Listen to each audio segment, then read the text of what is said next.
मुझे छोड़कर तुम कहाँ चली गई माँ? मैं अब किसके सहारे रहूंगी माँ? अच्छा होता आप मुझे भी अपने साथ ले गई होती। बेटा तू अकेली नहीं है, आज से मैं तेरी माँ हूँ। मैं तुझे अपने घर लेकर चलूंगी।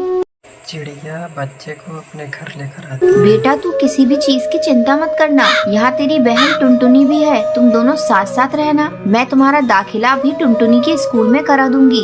हाँ चिंकी, तुम चिंता मत करना, मैं टुनटुनी तुम्हारी बहन हूँ। आज से मैं भी तुम्हारा ध्यान रखूंगी। चिड़िया अपनी बड़ी बेटी को ज्यादा प्रेम करने लगी। एक दिन बड़ी चिड़िया घर में खाना बना रही थी, तभी हाँ, खाने में क्या बनाया है? मुझे बहुत जोरों से भूख लगी है। रुक जा चिंकी, मैं अभी तुझे खाना निकाल कर दे रही हूँ। घर में पड़े छोटे चाकू से चिड़िया खेलने लगती है, तभी उसका माँ, मेरा पर कट गया। चिंकी तू भी ना बेटा चाकू लेकर क्यों खेल रही थी? रुक मैं अभी तेरी मरहम पट्टी कर देती हूँ। ये ले चिंकी, मैं तुझे अपने हाथों से खाना खिला देती हूँ। छोटी चिड़िया को माँ खाना खिलाती है, तभी बड़ी चिड़िया भी माँ, मुझे भी आपके हाथों से खाना खाना है। टुनटुनी बच्ची नहीं है तू, अपने हाथ से भी खा सकती है। माँ, जब से चिंकी आई है तुमने मुझसे प्यार करना छोड़ दिया है। जाओ, मैं नहीं खाती, मुझे नहीं खाना। टुनटुनी ये तू कैसी बातें कर रही है? चिंकी भी तो तेरी ही बहन है, तू देख नहीं रही इसके चोट लग गई है। माँ, मुझे फालतू की बातें नहीं सुननी, मैं अपने कमरे में जा रही हूँ। गुस्से में चिड़िया वहाँ से अपने कमरे में आती है और सोचने लगती है। जब से ये चिंकी की बच्ची इस घर में आई है, माँ उसी को प्यार कर रही है। आज चिंकी की वजह से मुझे डांट खानी पड़ी है। मैं इसे नहीं छोड़ूंगी, इसे सबक सिखाकर ही रहूंगी। अगले दिन टुनटुनी तू चिंकी को अपने साथ स्कूल ले जा। मैंने तेरा और चिंकी का टिफिन पैक कर दिया है। स्कूल में लंच होगा तो तू भी चिंकी को खिला देना। ठीक है माँ। चिड़िया रेलवे के इधर से चिड़िया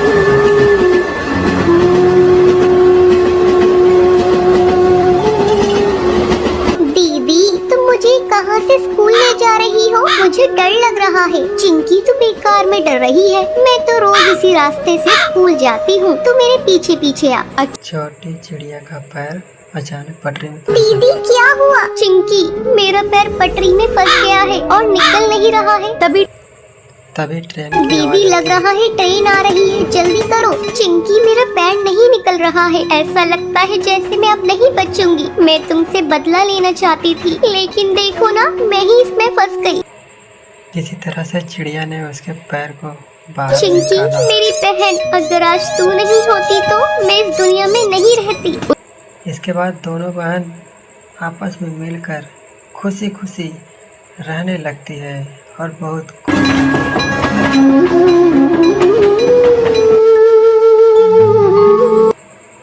एक दिन की बात है, एक कबूतर ऑटो चलाता है। वह अपनी सवारी को छोड़ने के लिए काफ़ी दूर निकल जाता है और रास्ते में आते हुए एक चिड़िया को देखता है। अरे ये कितनी खूबसूरत चिड़िया है। अच्छा है वापसी में एक सवारी मिल गई। पूछता हूँ उस चिड़िया को कहाँ जाना है। रुको रुको ना। हाँ चिड़िया बहन, बोलो कहाँ जाओगी तुम? जहाँ आप जाएंगे वहाँ जाऊंगी मैं। चिड़िया बहन, मैं तो अपने घर जाऊंगा। चलिए आप बैठ जाइए, मैं आपको रास्ते में छोड़ दूंगा। जरा जगह तो दीजिए, जब तो बैठूंगी मैं। अरे चिड़िया बहन, आप पीछे बैठिए जहाँ सवारी बैठती है। पक्षी कबूतर को देखकर बहुत खुश होता है, पर उसकी नज़र जब उसके पैरों पर पड़ती है तब वह उसे देखकर अरे भागो भागो, अरे भागो भैया। कहाँ जाएगा तू बचकर बंटी कबूतर? आज तो तुझे छोड़ूंगी नहीं। कितने दिनों बाद मेरी प्यास बुझेगी। इस रास्ते पर कोई आता भी नहीं था, अब तू आया है मेरा शिकार। तभी चिड़िया अपने असली रूप में आ जाती है। वह कभी गायब होती और कभी दिखने लगती, कभी गायब होती कभी दिखने लगती। यह सब देख कबूतर डर के मारे वह अपनी ऑटो लेकर बहुत तेज से भागा और भागकर अपने ऑटो स्टैंड अपने दोस्त कानू होता है क्या हुआ बंटी कबूतर, तू इतना घबराया हुआ क्यों है? कबूतर अपने दोस्त को सारी बात बताता है। अरे पागल, इतना सुनहरा मौका हाथ से निकाल दिया तूने। उस चिड़िया की आत्मा का एक पंख तोड़ लेता, वो तेरी गुलाम बन जाती। अरे भाई माफ कर मुझे, मेरी जान बच गई, आज वो ही काफी है मेरे लिए।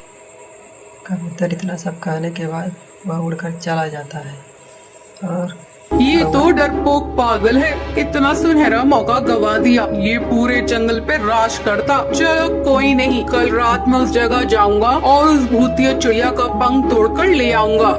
अगले दिन कौवा अपने ऑटो लेकर उसी स्थान पर फिर से चला गया और देखा उसने।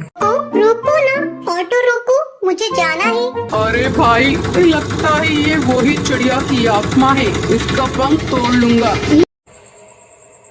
इतना कहते हुए वह कौवा उसके पंख को नोचने लगता है। अरे बेवकूफ कौवे बदमाश, तेरी हिम्मत कैसे हुई? तूने मेरे पंख तोड़ने की कोशिश की। रुक, तुझे अभी बताती हूँ।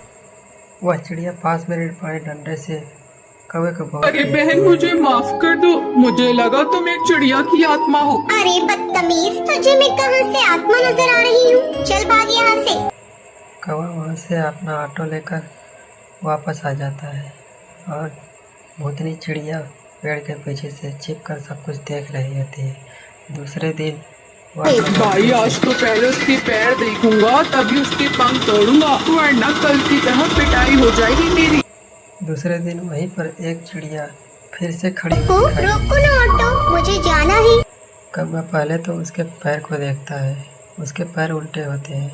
जैसे ही वह उसके पंख को तोड़ना चाहता है, चिड़िया असली रूप में आ जाती है और वह डर जाता है। देती है। कालू कौवे, आप मेरे पंख तोड़ेगा? ये ले, तोड़ के दिखा। भूतनी चिड़िया कभी आगे आ जाती, कभी पीछे आ जाती। भूतनी उस कौवे को बहुत पीटती मुझे है। माफ कर दो चिड़िया की आत्मा, मैं आगे से कभी भी ऐसा नहीं करूँगा। मुझे जाने दो, मत मारो। क्यों छोड़ दूं तुझे? तू जैसे मन चले बदमाश पक्षियों को मारना ही तो मेरा लक्ष्य है। तुम जैसे लालची पक्षियों को जीने का कोई हक नहीं। उसी समय एक दूसरा कबूतर अपनी सवारी को ऑटो में बैठाकर लेकर जा अरे रहा है। चिड़िया की आत्मा, छोड़ दो उसे, मैं तुमसे विनती करता हूँ। नहीं, मैं इसे नहीं छोड़ सकती। तुम जानते हो, एक बार ऐसे ही मैं इस जंगल से ऑटो में जा रही थी। उस ऑटो वाले ने मेरा सामान लूट कर मुझे जान से मार दिया। जब से जो भी मुझे लालची पक्षी दिखाई देता है, मैं उसे जान से मार देती हूँ। तभी एक कौवा उसमें से बोलता है, टोनी चिड़िया, तुम सही कह रही हो, तुम्हारे साथ गलत हुआ है, लेकिन तुम भी सही नहीं कर रही हो। ना जाने कितने पक्षियों को तुम मार रही हो। उन लोगों के कहने पर वह उसको छोड़ देती है। मुझे माफ कर दो, तुम सब सही कह रही हो। मैंने अपने इंतकाम पूरा करने के लिए ना जाने कितने पक्षियों के परिवार को तोड़ा है, पर अब नहीं। इस दुनिया में तुम जैसे नेक दिल पक्षी भी होते हैं। जी, अपनी सेहत का भी ध्यान रखा करो। सभी किसी न किसी दिन छुट्टी लेते हैं, लेकिन तुम तो रविवार को भी काम करते हो। अरे पगले, अगर काम नहीं करूँगा तो घर कैसे चलेगा? तू तो माँ बनने वाली है, बच्चों का खर्चा बढ़ेगा। अगर काम नहीं करूँगा तो अपने बच्चों को अच्छी जिंदगी कैसे दूंगा? आपसे तो बात करना ही बेकार है। ये लीजिए पोटली, इसमें मैंने रोटी और चावल रख दिए हैं, समय से खा लीजिएगा। नहीं टुनटुनी, आज मेरी तबीयत कुछ सही नहीं लग रही है, कुछ भी खाने का मन नहीं कर रहा है। काम से आऊँगा तो खा लूँगा।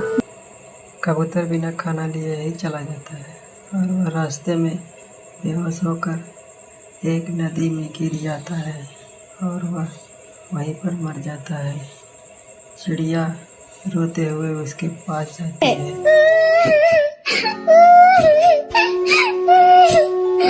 बंटी, ये क्या हो गया? सब कुछ एक पल में खत्म हो गया। अब ये बच्चा किससे अपना पापा कहेगा? मैं तुम्हें कई बार समझा रही थी, अपनी सेहत का ध्यान रखो, लेकिन तुम तो मेरी बात मानते ही नहीं। अब मैं क्या करूं बंटी? दिन धीरे धीरे बीतने लगता है और वह पक्षी एक बच्चे को जन्म देती है। तभी एक डाकिया एक चिट्ठी अरे, ये खत तो कड़कनाथ सेठ की कंपनी की तरफ से आया है और मुझे बंटी की जगह कुली की नौकरी दी गई है। मुझे अपनी बच्ची के लिए नौकरी करनी ही होगी, तभी मैं उसे एक अच्छे स्कूल में पढ़ा पाऊंगी और उसे बेहतर भविष्य दे सकूंगी। पक्षी अब कूली का काम करना चालू कर दिए।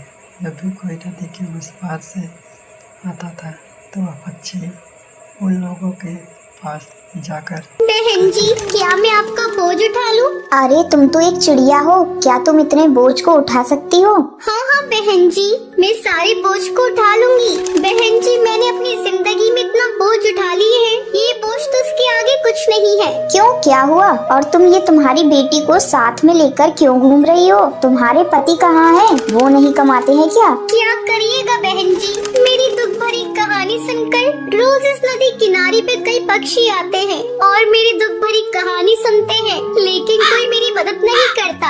अरे तुम मुझे तो बताओ, मैं तुम्हारी जरूर मदद करूंगी। क्या बताऊं बहन जी, मेरे पति की मौत इसी नदी में डूबकर हो गई थी। उसके बाद से मैं यहाँ कुली की नौकरी कर रही हूँ। देखो टुनटुनी, जब तुम्हारी बेटी थोड़ी बड़ी हो जाएगी तो उसको मेरे स्कूल में डाल देना। मैं उसे पढ़ा लिखा कर एक अफसर बनाऊंगी। मैं तुम्हें अपना पता दे देती हूँ। धीरे धीरे समय बीतता है और चिड़िया अपने घर का एक दिन साफ सफाई करती है। तभी ऊपर से एक कागज अरे गिर जाता ये है। पता तो वही है जो मैडम जी ने मुझे नदी किनारे पर दिया था। मैं तो बिल्कुल भूल ही गई थी। अब मैं अपनी बेटी को लेकर मैडम जी के स्कूल में जाऊंगी और उसे वहाँ पढ़ाऊंगी। चिड़िया उस पते को लेकर स्कूल के पास पहुँचती है। आओ आओ टुनटुनी, बहुत दिन हो गए तुमसे मिले। मैडम जी, ये देखिए, मैं अपनी बेटी को अपने साथ लेकर आई हूँ। मैं चाहती हूँ पढ़ लिख कर एक अफसर बन जाए, इससे मेरी तरह जीवन में संघर्ष न करना पड़े। हाँ हाँ टुनटुनी, तुम निश्चिंत रहो, मैं तुम्हारी बेटी को अच्छी तालीम दूंगी। तुम्हें एक दिन इस पर गर्व होगा। तो आपको हमारी आज की कहानी कैसी लगी? हमारी कहानी को लाइक करें, कमेंट करके अपनी राय हमें दें। आपके कमेंट और लाइक हमारे हौसले को बढ़ाते हैं। अगर आप हमारे चैनल पर नए आए हैं तो हमारे चैनल को सब्सक्राइब करना ना भूलें। आपका धन्यवाद।